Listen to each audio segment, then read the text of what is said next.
Klabu ya Yanga imetoa tamko zito usiku huu wa kuamkia tarehe 10 mwezi wa 3 mwaka huu 2025. Msimamo wao ni kwamba wapewe alama 3 na hawachezi mechi nyingine. Waomba alama 3, wamesisitiza sana. Kamati ya utendaji wa Yanga chini ya rais wake Engineer Hersi imetoa msimamo wao kufuatia sakata la kuahirishwa kwa mchezo wao dhidi ya Simba juzi Jumamosi Machi 8, 2025. Msimamo wa kamati tendaji wa Yanga: 1. Kupewa haki ya ushindi kama ilivyoelekezwa kwenye kanuni pindi timu inapogomea mechi. 2.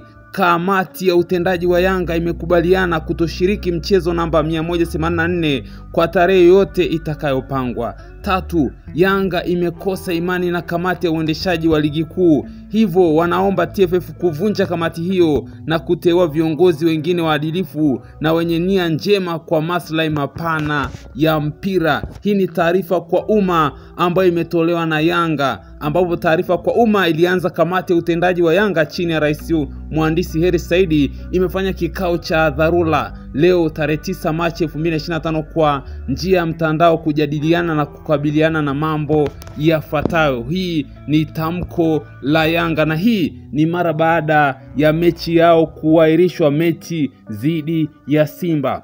Yanga wao walienda uwanjani siku ya tarehe 8 na wakafanya warm up kujiandaa na mchezo huo, na awali pia walitoa kikosi chao, lakini awali pia kabla ya hapo bodi ya ligi walitoa taarifa ya kuahirisha mchezo huo, lakini siku moja kabla Simba wakiwa wanaenda hapo kufanya mazoezi ya mwisho kajili ya mchezo huo walizuiwa getini, na wao wakatoa tamko lao kwamba hawatacheza mchezo huo kwa kunyimwa haki yao ya kikanuni kufanya mazoezi siku moja kabla ya mchezo. Lakini Yanga wao walikomaa wakisema kwamba mchezo upo na wao wakaenda uwanjani. Kwa hivi sasa wanachosubiri ni kupewa pointi 3 za mezani pamoja na magoli 3.